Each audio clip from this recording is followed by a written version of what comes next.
ആകാശവാണി.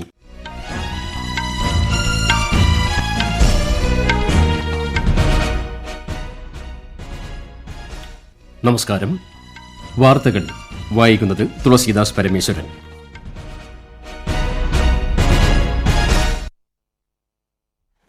പ്രധാന വാർത്തകൾ.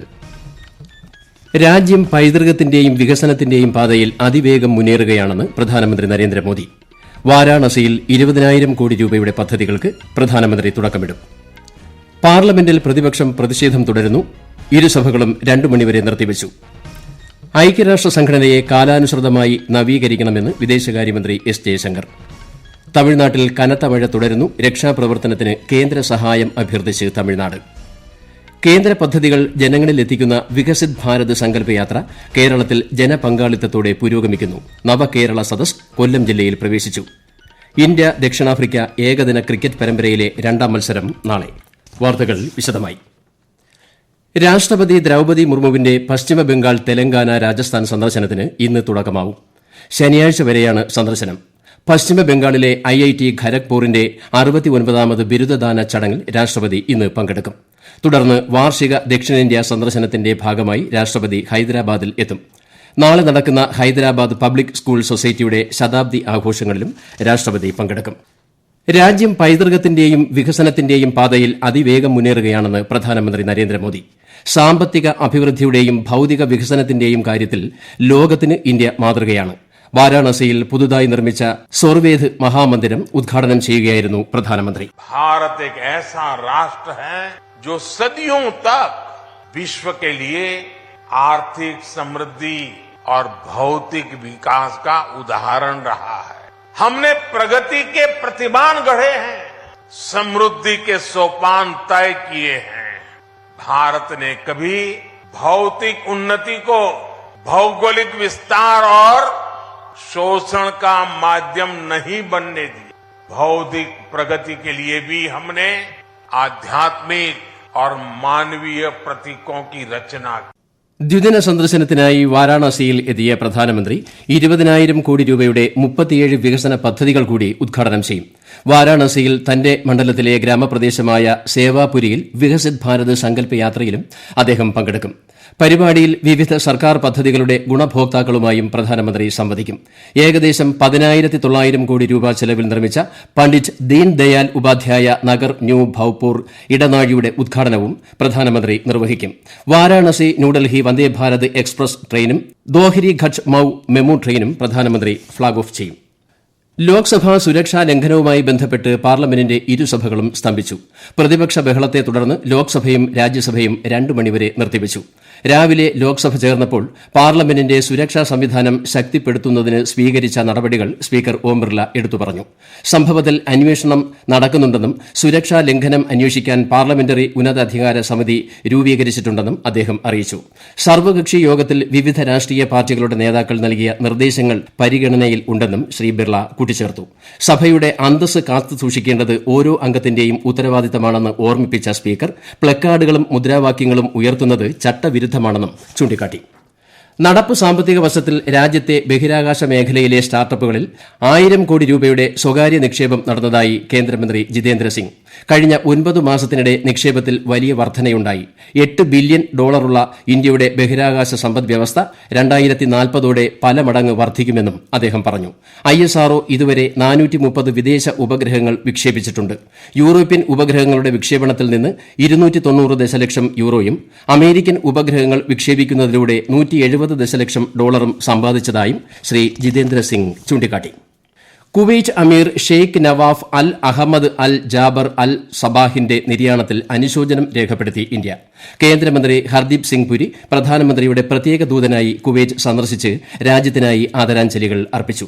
കുവൈറ്റിന്റെ പുതിയ അമീർ ഷെയ്ഖ് മെഷാൽ അൽ അഹമ്മദ് അൽ ജാബർ അൽ സബാഹിനെ സന്ദർശിച്ച് പ്രധാനമന്ത്രി നരേന്ദ്രമോദിയുടെ വ്യക്തിപരമായ അനുശോചന കത്തുകളും അദ്ദേഹം കൈമാറി. ഐക്യരാഷ്ട്ര സംഘടനയെ കാലാനുസൃതമായി നവീകരിക്കണമെന്ന് വിദേശകാര്യമന്ത്രി എസ് ജയശങ്കർ. ബംഗളൂരുവിൽ റോട്ടറി ഇൻസ്റ്റിറ്റ്യൂട്ട് പരിപാടിയെ അഭിസംബോധന ചെയ്യുകയായിരുന്നു അദ്ദേഹം. പുതിയ അംഗങ്ങളെ ചേർക്കാൻ ആഗ്രഹിക്കാത്ത UN സുരക്ഷാ കൌൺസിൽ ഒരു പഴയ ക്ലബ്ബ് പോലെയാണ് പ്രവർത്തിക്കുന്നതെന്നും അദ്ദേഹം പറഞ്ഞു. പരിഷ്കാരങ്ങൾ ഇല്ലാത്തതിനാൽ UNന്റെ കാര്യക്ഷമത കുറയുകയാണെന്നും ശ്രീ ജയശങ്കർ ചൂണ്ടിക്കാട്ടി. മധ്യപ്രദേശ് നിയമസഭയുടെ 4 ദിവസത്തെ സമ്മേളനം ഇന്ന് ആരംഭിക്കും. മധ്യപ്രദേശിലെ 16ാം നിയമസഭയുടെ ആദ്യ സമ്മേളനമാണ് ഇത്. സമ്മേളനത്തിൽ മുൻ കേന്ദ്രമന്ത്രി നരേന്ദ്രസിംഗ് തോമറെ സ്പീക്കറായി സഭ തെരഞ്ഞെടുക്കും.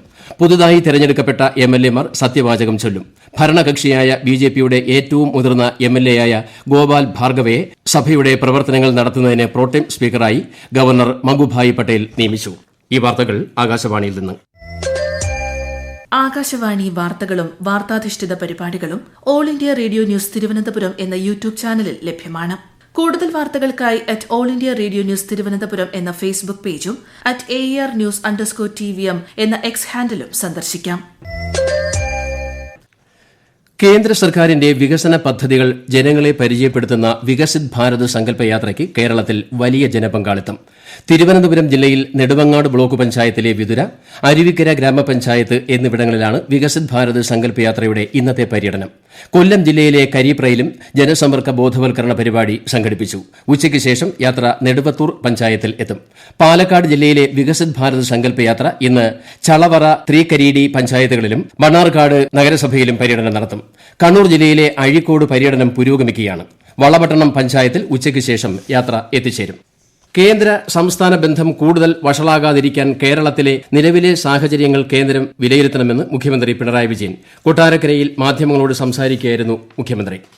കേരള സർക്കാരിന്റെ നവകേരള സദസ്സ് കൊല്ലം ജില്ലയിൽ പ്രവേശിച്ചു. ജില്ലയിലെ 4 നിയോജക മണ്ഡലങ്ങളുടെ സദസ്സുകളാണ് ഇന്ന് ചേരുന്നത്. രാവിലെ 11 മണിക്ക് പത്തനാപുരം മണ്ഡലത്തിന്റെ സദസ്സ് പത്തനാപുരം NSS ഗ്രൌണ്ടിൽ ചേർന്നു. തമിഴ്നാട്ടിൽ തുടർച്ചയായി പെയ്യുന്ന മഴ ജനജീവിതത്തെ സാരമായി ബാധിച്ചു.